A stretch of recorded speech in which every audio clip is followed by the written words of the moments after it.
read I Am Stan, a graphic biography of the legendary Stan Lee. This is written and drawn and completely put together by Tom Scioli.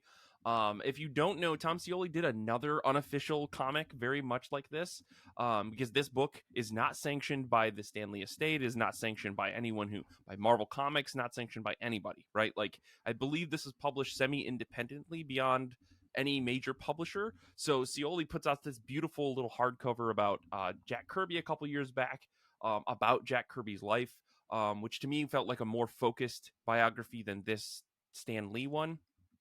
But I feel like this book intentionally tried to get through a lot of Stan Lee's life as fast as possible in order to talk about some of the major issues and major celebrations of Stan Lee's life later that happened in like his 40s and 50s, but had to add all of this baseline to explain how Stan Lee rose from just a kid who was working in the Timely Comics like news office. And before they even called Timely Comics, there was another name, the magazine company that published these comics.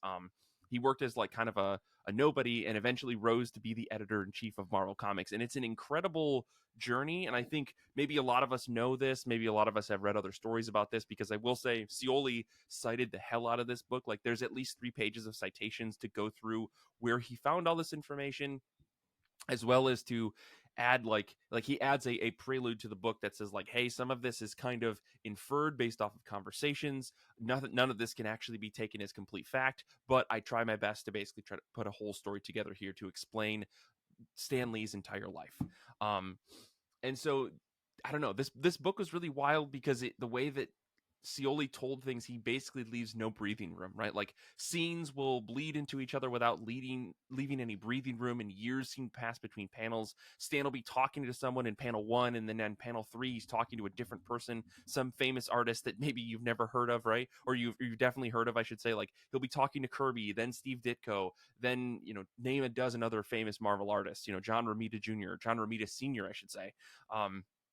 Yeah, it's a wild book that tries to get through time as quickly as possible without leaving out details that were probably crucial, small conversations that led to major impacts. Like, why did Jack Kirby not actually work on Spider-Man? Well, there was this up-and-coming guy named Steve Ditko that Stan Lee had met in college, or when Steve Ditko was in college, and said, hey, we need somebody to do this Spider-Man book. Why don't you give it a shot? And then Ditko ends up, running the freaking show for the first dozen issues or however long he ran it. So it's really interesting the way at which Scioli approaches this story, again, to try to get to these major points as fast as possible, because it's only 184 pages long. And I really can't begrudge Scioli for speeding through things, because I feel like it gets through to every point, and it gets to the major pieces and moments that are actually like defining for Stan Lee's life.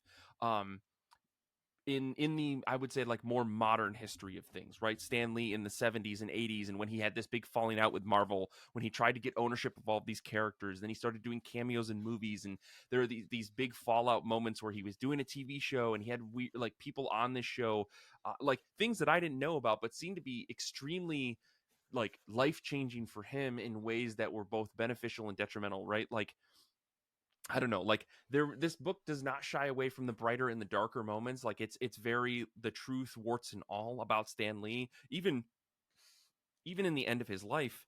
Like, this whole mishap and mishandling, and TMZ and all the various like tabloid articles talking about his family life and how it wasn't working. Like, after his wife died, it seems like everything fell apart for him. And I think some of us remember there was that video that came out of Stan Lee talking about how he was of stable mind, and Oh yeah. like, Scioli covers all of this stuff, Yeah. like, in a way that is almost like grossly honest, but like it would be almost a harm to the story and the harm to the story of Stan Lee's life to change it in any way.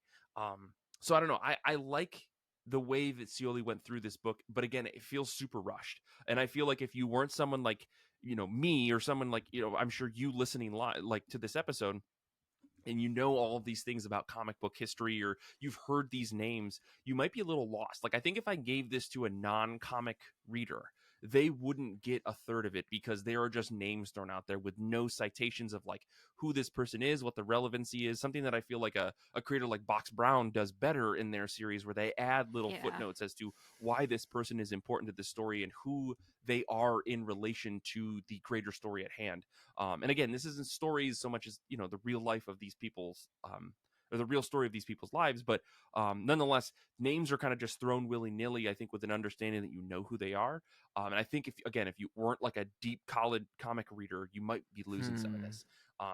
So I don't know. It's an interesting book.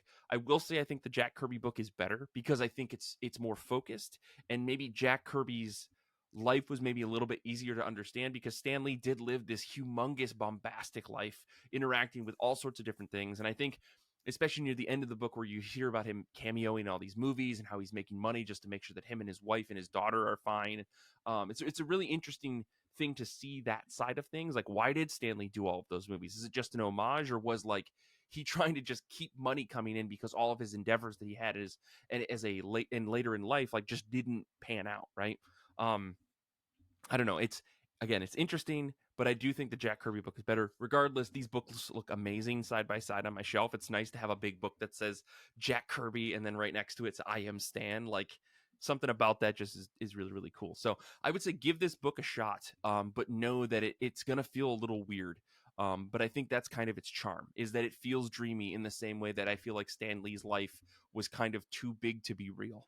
So I don't know. That's my final Do you submission. feel it's pretty even keeled? Because I can't help but find it so interesting that, you know, Scioli being I think heavily inspired by Jack Kirby would be a massive understatement.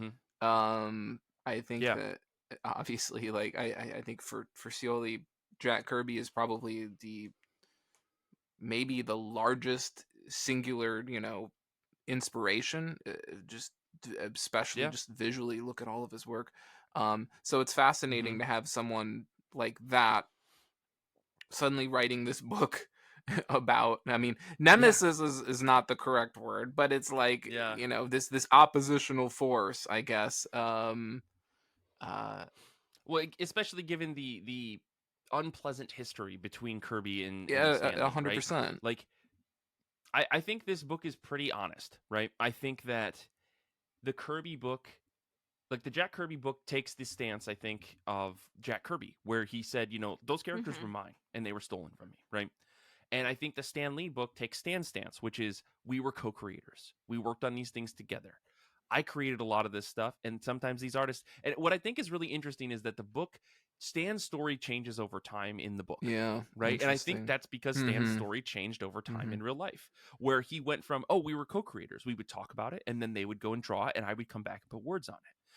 And then eventually later in life, he'd say, I'd write up a description, I'd tell them what they wanted to put in the comic book, and then Jack would draw it, and then I'd put the words on top of it. So, like, his story, while doesn't feel different in the way that he tells it, is clearly a different story by the end of his life, right? When he was trying to get these characters back, when he was trying to say, oh, Stan Lee was the creator of all of this stuff, his story changes just enough to make it seem like he was the creator, whereas it feels like in the 70s and the 60s, he was talking, the way that he would talk about these characters is like, oh, we worked on them together. It was a collaborative process. We both created this thing.